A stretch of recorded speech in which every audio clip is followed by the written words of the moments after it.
Welcome, everyone. We are here to learn a little bit more about the Farm Bill. We're calling this one Farm Bill, the good, the bad, and the ugly. And so I'm going to, wait, let's see, I have slides. If you will introduce yourself in the chat with your name and your farm or your organization or however you came to be here. Um, Please mute yourself. If something happens and you slip and accidentally unmute yourself, one of us will be glad to help you with that. If you have a question, use the chat or raise your hand in the reactions. We'll have time for Q&A, and chat is open and will be monitored. So Alan will be making sure, seeing whatever's going on in the chat. I love an active chat. And just so you know, we are recording it and posting it to YouTube. Excuse me. I also have a cold situation, so I sound terrible and may have to mute myself to cough. Apologies in advance for that. Okay, so how I'm going to do today is talk about like what is the Farm Bill, in like, and then what is the Farm Bill? How does the Farm Bill happen, um, in like a normal Farm Bill cycle? We are not in a normal Farm Bill cycle, but there's some pieces of it that are continuing. So we're going to go through like what is it supposed to look like, and then we're going to go through this is what it actually looks like. And then we're going to go to here's where things stand and how you can get involved. And again, if you have questions, feel free to pop them in the chat or raise your hand, and we'll be sure to answer them as we go.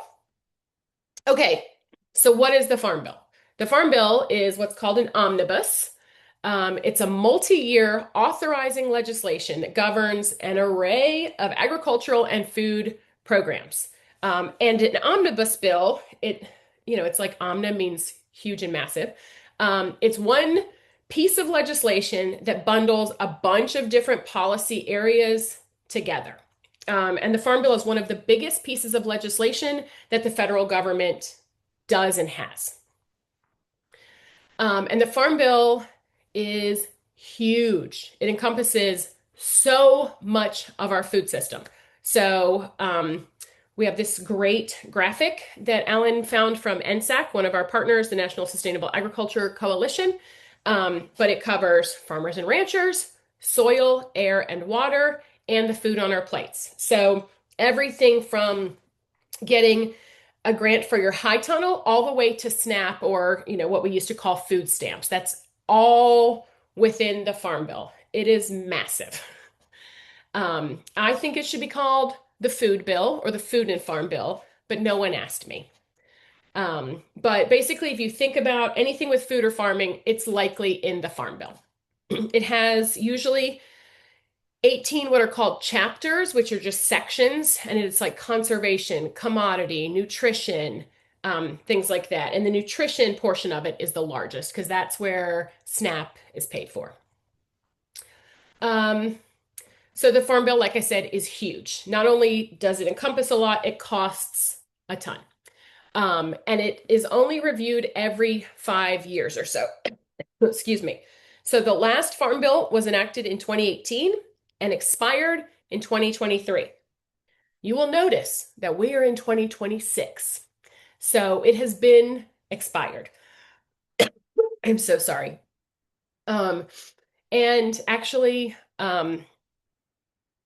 before we send out the slides, I'm going to change this slide because this is some of this is no longer correct because of the One Big Beautiful Bill Act, and I apologize. But so it's going to cost 1.4 trillion with a T.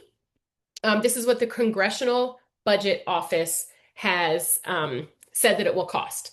And it is still going to cost 1.4 trillion, even though they have shifted things around because of the One Big Beautiful Bill Act. So it's the stuff that's below it that is a little out of date. And again, I apologize. But you can see nutrition makes up the largest part of it. Then is federal crop insurance. And most of that crop insurance is for commodity and row crops. And then additional commodities and support. We're getting smaller as we go. Then there's voluntary conservation, which is like equip and stuff like that. And then all the other titles combined are like the teeny tiniest piece of it. And that is the research, the horticulture. A lot of the small scale agriculture is in these other titles that are a tiny portion. I mean, to be clear, a tiny portion of 1.4 trillion is still a lot of money. But it's the smallest portion of the farm bill.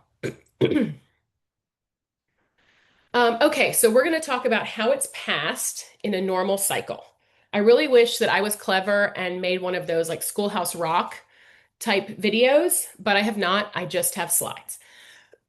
So there is the reauthorization phase. Um, that is where that's the writing of the legislation. That's where they say, here are all the important programs, and this is like this is the omnibus bill, where they reauthorize it and make any changes. Then there is the appropriations phase. Appropriations just means money. So that this is where all the money stuff happens. Then there's the rulemaking phase, which is where kind of the rubber hits the road. So everything that they said they're going to do in the reauthorizing phase, they have to figure out how they're going to pay for it in the appropriations phase. And then in the rulemaking phase is where they figure out how they're going to do it. So those are sort of the three big cycles. This goes a little bit more into detail. I'm so sorry. Um, so these are the 6 steps. Hearings are held where the general public provides input to Congress regarding what you'd like to see. So that basically starts happening the minute the farm bill is passed, you start working on the next farm bill. So for this one, it was probably around 2019, 2020. That we started working toward the next farm bill. And then because it expired, we've just continued to keep working on this farm bill. Then they decide, all right, it's time. Usually, all right, it's time. So the Senate and the House, their ag committees, create their own separate drafts of the farm bill. And then they do what's called markup. So usually for this time, the House ag chair like puts something out and is like, here's what we have. And then markup is where everybody gets in there and adds what they want and takes out what they want. And then that bill will go to whichever floor it is to be discussed and voted on. So that's where we are. The House has voted on their bill, and we'll talk about that one next. But the House has passed theirs. The Senate is still at step 2. And then from here, once they each have theirs, they're sent to a joint conference committee, and they have to figure out how to put them into one. And this is where things get like real juicy and real messy. This is where things are taken out and things are added, and it comes out looking sometimes completely different than how it went in. But it's supposed to be, they're a joint conference committee who are supposed to come up with the one farm bill that is best for the country. Then that combined bill is brought back to the House and Senate floors individually for votes. And if they don't pass, then they have to go back to committees and we have to kind of start things over. But once they do pass, this combined bill passes both floors, the House and the Senate. Then it goes to the president, and the president will either sign it into law, we have a farm bill, or veto it for whatever reason they want. And then it has to go back to the committees, and we have to figure out which step along the way it needs to go. And again, we are at step 3 of at least 6 in a farm bill that expired 2.5 years ago. I'll stop real quick and see if there are any questions while I take a sip of water.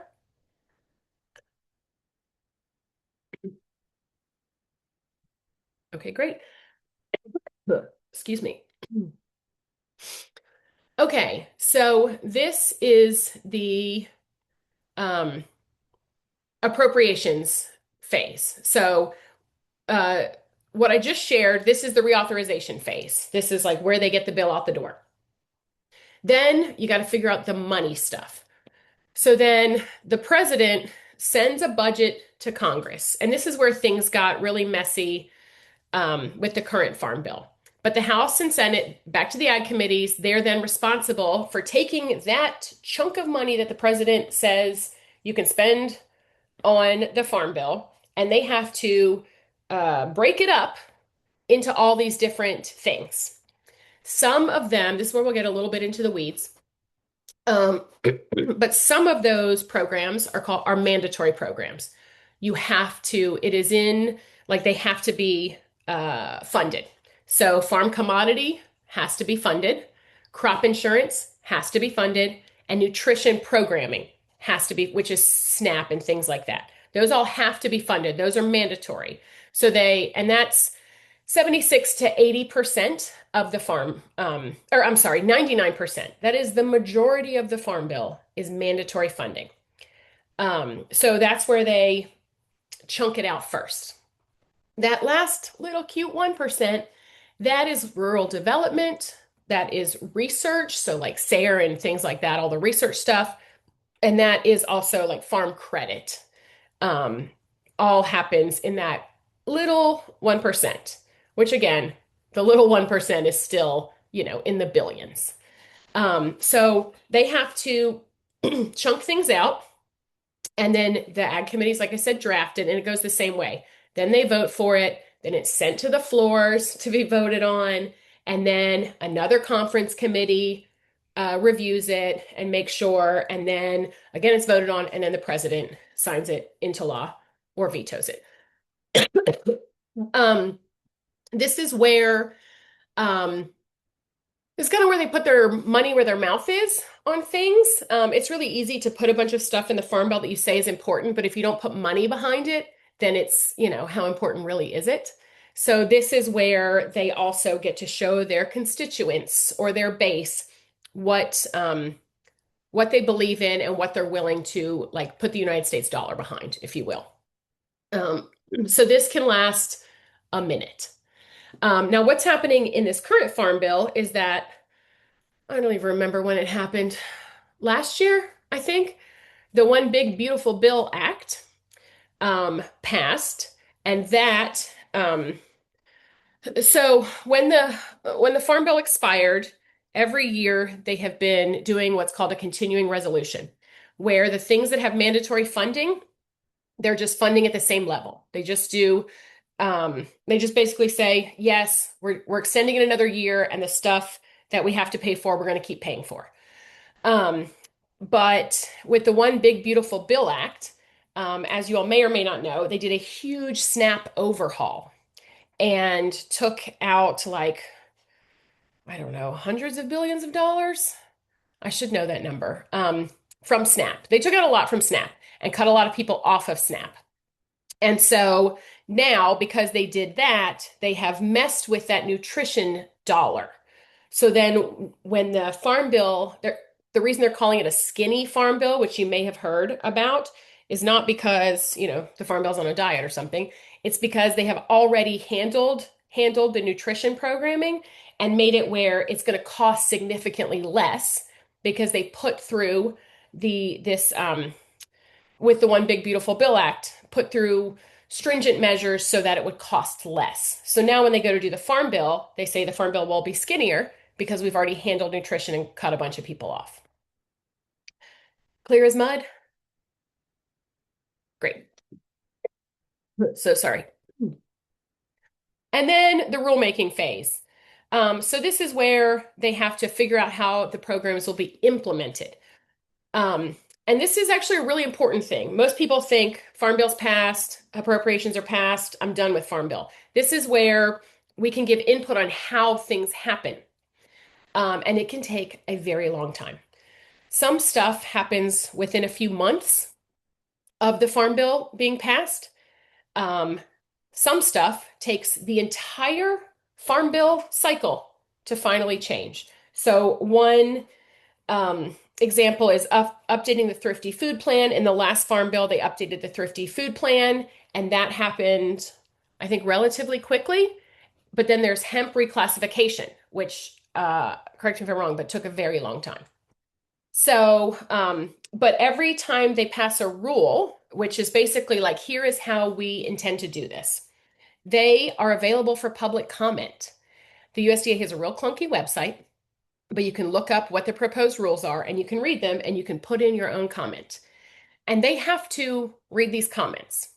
And if they implement a rule that has had a majority of comments against it, they have to explain why they did it. Now, they can still do it, and they oftentimes do still do it, but they have to go on the record saying, we know the American people do not want this, and here's why we're doing it anyway. So, this is like a really, really important part of the Farm Bill process that is often forgotten because we're already working toward the next Farm Bill. But just wanted to tell you all about how important it is and what happens there. Okay, any questions? Are we good? Okay.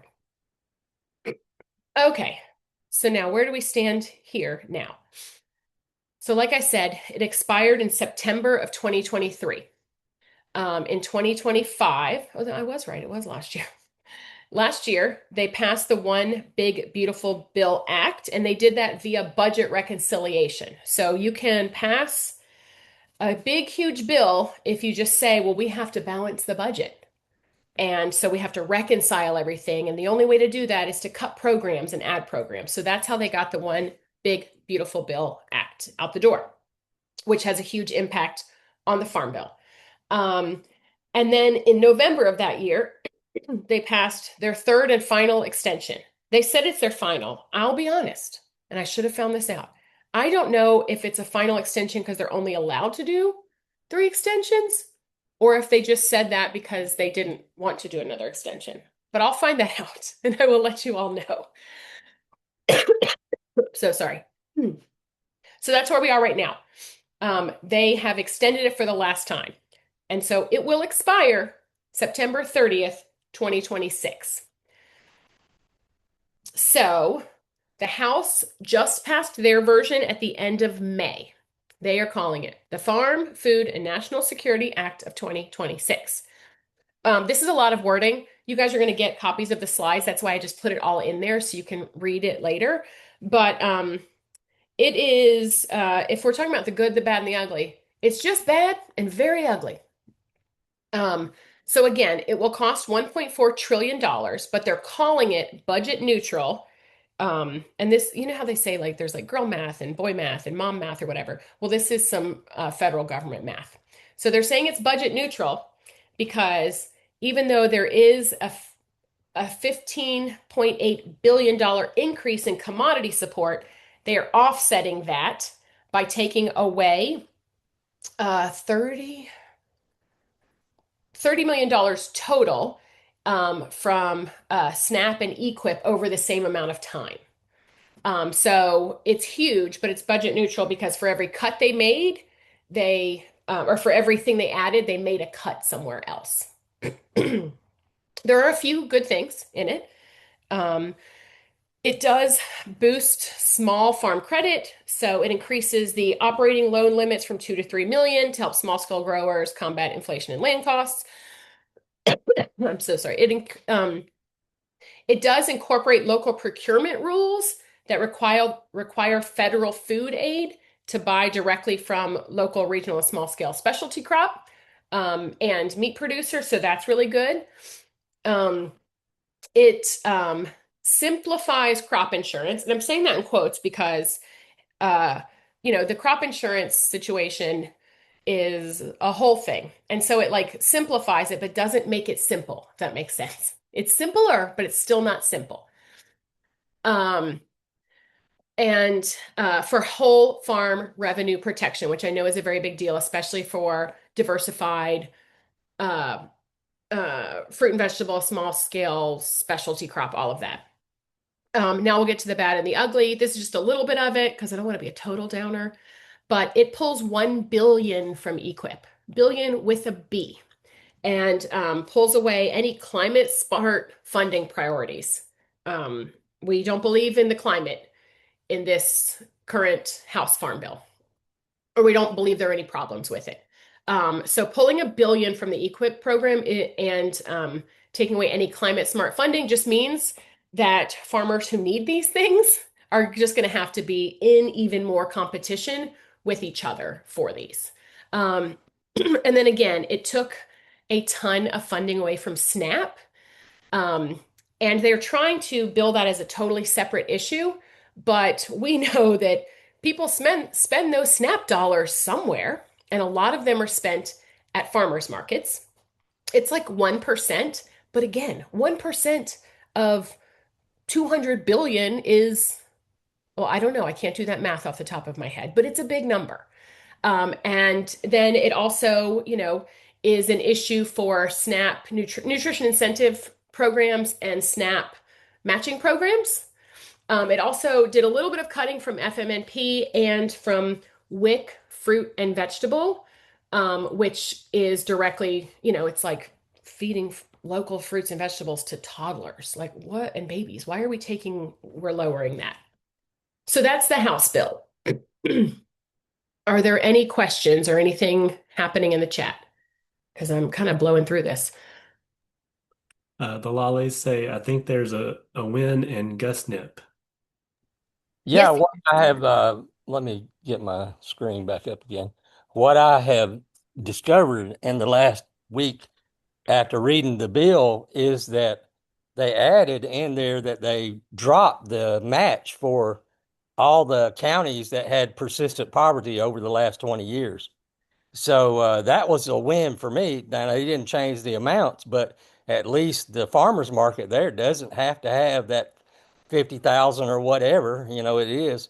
But my take on this is as we go to Washington next week, we're going to be asking both Katie Britt and Barry Moore why in enterprise we do not have SNAP benefits and GusNip. And right up the street, we have Dollar General, and they take SNAP, but they don't have a single vegetable in the house. So that's what we're going to put before them next week. That's right. I love that. Uh, those are great questions, and I would love to be in the room to see their faces and how they scurry to answer that question. Um, I just got a text from a friend of mine at NSAC giving me an update because I asked for if there was a daily update. Um, that's awesome. Thank you so much for sharing that. Yes, those matches, we have been asking for them to take those matches away basically since GusNip came. We were just like, you know that the communities that need it are not the communities with a bunch of money and farmers markets with a bunch of money. So asking us to come to the table with any money is like unreasonable. Okay, so the Senate has not passed their version. It will likely be less bad than the House version, but it will still be not great and bad. Less bad than awful is still bad. Um, so I made this slide. Well, I actually checked it this morning, and I just got more information. I said here they might wait till after the midterms, but they might try to use it to win the midterms if things look bad and nobody knows what's happening. Um, and then, we had heard that as of this week, the Senate is actively tweaking the House bill to get their version out. But the text I just got is that the Senate is working on the text right now, but not in a very bipartisan manner, which means that it will be, we'll get text by the end of the month, but if it's not they're trying to figure out the SNAP cost share negotiation. So the nutrition stuff is really causing a tangle up. That, if they come out with something that's really more progressive, that joint committee is going to have a lot of issues. So who knows what it will look like, but they are actively working on it. And just so you guys know, there are a few things that have been holding up the Farm Bill this year. One of them is E15, I think, which has something to do with ethanol or I think it's ethanol. I think that's what the E stands for. Um, and that was in the Farm Bill text, and that caused it to leave the they couldn't get the vote, so they had to take the E15 out. So that's caused a lot of issues with E15. And Alan is putting in the chat that it's ethanol-based gasoline ethanol blend. Yes. And so they took that out of negotiations and passed that separately, but that took a ton of attention and time away. And now it sounds like in the Senate, so I'm going to get a little into some nutrition weeds, but right now, if a state, the federal government passed in the One Big Beautiful Bill Act that if a state has higher than a 6% SNAP error rate, which is a pretty low error rate and pretty easy to get to just because people move and, there's a lot of moving parts, then they have to pay a portion of their share of the administration and the costs of SNAP. And for Alabama, I think it's like $100 million in 1 year that it would cost the state if they can't get below the 6%. And I think Alabama's at like 8%. They're very low. I can't remember right now. But if they can't get below that, then the state has to pay that, and it will bankrupt a great many states. And so they're trying to pass something where it either gives them more time to get their error rate down or had like some sort of system so that the states who have the highest amount of SNAP recipients are the ones who tend to have higher rates of error for obvious reasons. And so it's just, and those are also like the states that just don't have big budgets and don't have a lot of money. So that's what they're working on. That's the other thing that's holding up the Farm Bill now on the Senate end. So you can see that while it's called the Farm Bill, these two things that are holding it up are not like uh, actively and obviously related to farms, but that's how like huge and messy and in the weeds this bill gets. So back to where we are. If the Senate is working on their bill, that means that they are, or at least Ag Committee is, this is time to advocate with them. It's time to tell them, we know you guys are working on the bill. Here is what we need as farmers in Alabama. Here is the way that the House bill sells us short. Here are the things we like in the House bill that we want to keep. Like this is our chance to tell them what we want as they're writing it. Then after they write it and after they put it out into the world and the House freaks out and they can't get their vote, then we can go again to everyone and say, here are the issues that we see. Here's, how we think you can make it better so that we can find like a good bipartisan farm bill. Interestingly, the Farm Bill used to be the most proudly bipartisan piece of legislation that happened in the federal government. Everybody wanted a good farm bill. Everybody passed a good farm bill, and they were super proud of it being bipartisan until basically this past farm bill. And now it's become a weapon for trying to get things passed and for, making your base happy and for showboating whatever priorities you think you have and for getting elected in the midterms. But it's become something that instead of being proudly and actively bipartisan has become proudly and actively partisan in a way that is really hurting farmers and families and all of that sort of thing. Now I'm getting off script, but that's just how I roll, especially when it comes to the Farm Bill. Okay, so then there are marker bills. Excuse me. A marker bill is a standalone piece of legislation, so it's just like a little bill that's not really ever intended to pass on its own, but it's to gather support and be incorporated into an omnibus bill. So there are some current marker bills out there. There's the Farmland for Futures Act, and that is, people are aging out of farmland, developers buying it, and so this provides some protections around that. I believe it was incorporated into the House bill, but there's also a Senate number.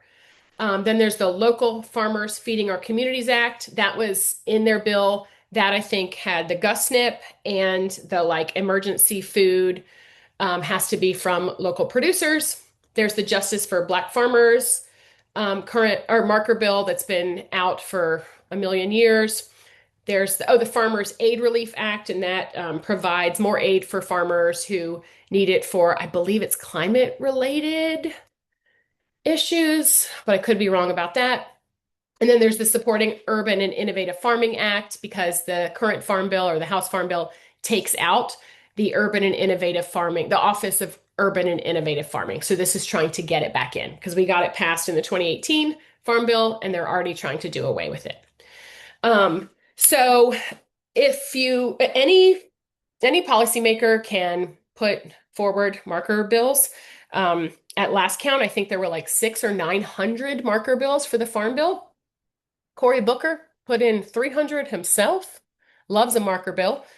Um, and so if any of these are of interest to you, calling calling your lawmaker and saying, like, it just gives them something to wrap their head around. It's one thing to say, like, what we need is more support. It's another thing to say, what we need is more support. And there's already a bill that we know that someone has put forward that we would like for you to support. So it's like a tangible ask that they can like wrap their head around and they can like go to their colleagues and say, I want to support this marker bill, as opposed to just like sort of these broad things that are important, but it's really hard to like quantify when you're coming into like really intense writing a farm bill. Did that make sense? I'm glad to try to re-explain that. Yes, that makes sense. Okay, okay, great. Thank you. And again, there's a lot of marker bills. Like I said, there's like 900. I just picked five, but there's a ton of them out there. Okay, so how to get involved? Like I said, keep an eye on marker bills. If you see something you like, reach out to your lawmaker and say, I like this. Let's support it in the Farm Bill. Host an on-farm event for policymakers. ASAN can work with you on this. We can help you figure out how to do it. It's something as easy as inviting them out, and then usually we have like some lemonade and maybe some little small bites of something. Can be from the farm, doesn't have to be. And then it's just you being like, this is my farm. This is the programs that have helped me that I want you to support in the Farm Bill or that are being cut in the House Farm Bill. So here's like a high tunnel or a hoop house that was paid for with EQIP funding. I think that's what EQIP funding does. That's embarrassing. I can't remember. Yes. Okay, great. Thank you. And so, if you cut that funding, then like this won't be an option for other farmers or even for me when I need another one. So it's really, they're not that intense to do. Policymakers love coming to them. They love coming out to a farm, seeing the people, feeling like they're really in it. So if you're interested in that, get in touch with Alan. Sign up for our newsletter and alerts. Alan, if you can maybe drop the link to our newsletter where people get signed up, that would be great. Pay attention to the midterms, which are coming up because we're midway through. These folks really want to win. And so now's also a time to let them know, like, the Farm Bill has come out, you are up for re-election, or you're about to release your Farm Bill, you are up for re-election. Here's what I want to see as a constituent who will be voting for you to be or not be in office. Like they're supposed to care about what you say all the time. They really care about it right before midterms. And then, like I said, the draft Senate Farm Bill will be out soon. Maybe, maybe not. We don't really know. We were told the House wouldn't put one out until the end of the year. And then one day they just dropped it. Mike dropped an entire terrible Farm Bill on us. And then I just want to remind folks, I say it at every policy talk I give. If you feel disconnected from policy, it is for a reason. They have made it opaque so that people do not get involved.